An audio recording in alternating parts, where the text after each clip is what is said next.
Komunikasi adalah suatu pertukaran, penyampaian, penerimaan berita, ide, ataupun informasi dari seseorang ke orang lain. Orang yang menyampaikan berita disebut komunikator, sedangkan orang yang menerima pesan disebut komunikator. Tujuan komunikasi adalah untuk menyampaikan ide, informasi, atau berita untuk mempengaruhi orang lain, mengubah perilaku orang lain, memberikan pendidikan, dan memahami ide orang lain. Kami di sini akan melakukan role play untuk memenuhi tugas mata kuliah komunikasi dasar keperawatan. Tema roleplay kelompok 5 ini yaitu praktik komunikasi untuk melakukan rujukan dan memberikan hiburan. Praktik ini ceritanya kami lakukan pada pasien pre dan post operasi appendicitis atau usus buntu. Teman-teman bisa lihat cuplikan berikut ini. Ada seorang pasien yang dirawat di Rumah Sakit Umum Kabupaten Cianjur yang bernama Salma Khairunisa, berusia 25 tahun dan menderita penyakit usus buntu. Lalu pada pagi hari, perawat satu datang ke ruangan. Selamat pagi Ibu Salma. Ibu, perkenalkan saya perawat Desi. Ibu lebih senang dipanggil apa? Pagi Sus, panggil Ibu Salma saja.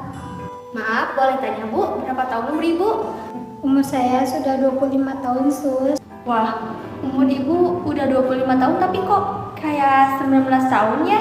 Suster bisa aja. Nah, bisa dong Bu. Oh iya, Ibu kesini sama siapa? Saya ditemani sama suami saya.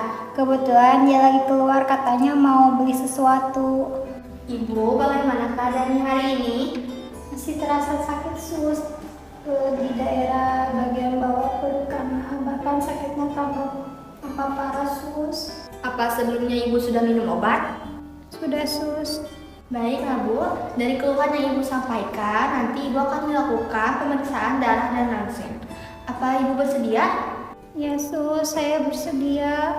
Setelah dilakukan pemeriksaan darah dan ronsen, pasien diantar kembali ke ruangannya. Dan setelah itu, suami pasien datang ke ruangan. Berdasarkan hasil pemeriksaan darah dan ronsen yang dilakukan pada pagi tadi, ternyata pasien positif menderita usus buntu dan harus dilakukan operasi secepatnya. Untuk waktu operasinya akan dilakukan besok jam 6 pagi. Bagaimana, apakah Ibu bersedia? Astagfirullahaladzim, apa tidak ada jalan lain selain operasi seperti terapi atau berobat jalan? Ibu, operasi ini dilakukan demi kesehatan Ibu juga dibanding dengan pengobatan lain seperti terapi atau berobat jalan. Tapi Sus, saya takut dioperasi. Ya Bu, saya mengerti. Operasi ini tidak lama dan tidak sakit karena nanti Ibu akan melakukan pembiusan. Bagaimana Bu? Ibu bersedia? Tunggu sebentar ya Sus, saya mau bicarakan kepada suami saya tentang operasi ini. Baik Bu, saya tinggal dulu keluar, nanti saya kembali lagi ke sini. Permisi. Setelah pasien membicarakan tentang operasi dengan suaminya, akhirnya pasien setuju untuk dilakukan operasi. Lalu datanglah perawat satu. Bagaimana? Apakah Ibu dan suami setuju untuk dilakukan operasi? Ya Sus, saya bersedia. Saya setuju Sus untuk dilakukan operasi ini demi kebaikan istri saya. Perawat memberikan surat persetujuan untuk ditandatangani oleh pasien. Baiklah Bu, untuk penjelasan lebih lanjut tentang persiapan operasi nanti akan dijelaskan oleh perawat anestesi. Kalau begitu, saya kembali ke ruangan saya dulu ya Bu. Ya Sus, terima kasih. Perawat anestesi datang ke ruangan pasien untuk menjelaskan persiapan operasi. Selamat malam Ibu Salma, saya Suster Ani, perawat anestesi. Bagaimana keadaan Ibu malam ini? Masih terasa sakit Sus. Ibu, apakah sudah tahu kalau besok akan dilakukan operasi usus buntu? Ya Sus, sudah tahu. Baik Bu, sekarang saya akan menjelaskan untuk persiapan operasi besok. Jadi gini Bu, besok saat operasi Ibu akan dilakukan pembiusan di daerah punggung. Jadi nanti pada bagian dada sampai kaki akan mati rasa. Apakah Ibu mengerti? Ya Sus, saya mengerti. Sepertinya Ibu sudah memahami apa yang saya jelaskan tadi. Jadi Ibu jangan takut ya. Ya Sus. Ibu, sebelum operasi dilakukan, saya akan mengajarkan Ibu teknik napas dalam. Ini bisa digunakan saat Ibu merasakan nyeri atau saat Ibu merasakan tegang. Ya Sus. Mari Bu, saya bantu ke posisi setengah duduk. Ibu, ikuti arahan saya ya Bu. Pertama, Ibu tarik napas melalui hidung, lalu keluarkan dari mulut. Ibu, gimana setelah dilakukan teknik napas dalam? Apakah sudah merasa lega? Ya Sus, saya sudah merasa lega. Baik Bu, teknik napas dalam ini bisa Ibu lakukan sendiri tanpa bantuan perawat saat ibu merasakan nyeri setelah operasi. Ibu mengerti? Ya sus, saya mengerti. Baik ibu, kalau begitu saya akan kembali ke ruangan saya. Permisi Pak, Bu. Perawat 2 datang ke ruangan pasien untuk menjelaskan persiapan operasi. Selamat malam Ibu Salma, perkenalkan nama saya Suster Laura. Saya di sini akan memberitahu persiapan untuk operasi besok. Untuk persiapannya Ibu harus berpuasa selama 8 jam ya Bu. Dimulai dari pukul 9 malam sampai waktu operasi. Bagaimana Ibu mengerti? Kenapa sus? Istri saya harus puasa dulu?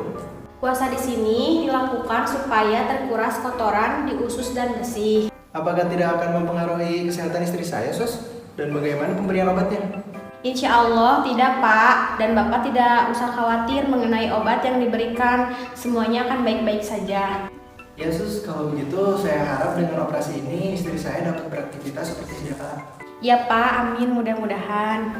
Kalau begitu, Ibu istirahat ya, jangan banyak pikiran. Siapkan diri Ibu untuk menjalani operasi besok ya Bu. Bila Ibu membutuhkan sesuatu, maka suami Ibu bisa menghubungi perawat. Kalau begitu saya pamit dulu ya Bu, selamat beristirahat. Ya sus, terima kasih. Perawat 2 telah selesai menjelaskan persiapan operasi. Setelah itu, perawat 2 meninggalkan ruangan. Keesokan harinya, operasi dilakukan dan berjalan dengan lancar.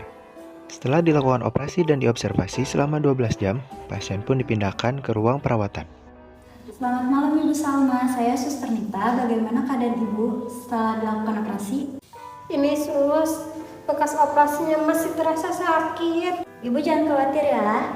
Sakit setelah operasi itu wajar, nanti juga sembuh asalkan Ibu pola makan dan minum obatnya teratur ya Bu. Memangnya makanan seperti apa yang harus istri saya makan agar istri saya cepat sembuh sus? Makanan yang baik dan bergizi yang berguna untuk proses pemulihan luka bekas operasi Pak. Untuk proses penyembuhan luka operasi, Ibu Salma seharusnya lebih banyak mengonsumsi buah-buahan yang mengandung vitamin C, seperti buah jeruk. Makan sesuai dengan apa yang dianjurkan, maka proses penyembuhan akan lebih cepat. Bagaimana Bapak dan Ibu sudah mengerti? Oh iya sus, saya mengerti. Ibu, sebelum saya kembali ke ruangan, saya akan mengajarkan Ibu untuk latihan bergerak agar badan Ibu tidak kaku. Permisi dulu ya Pak.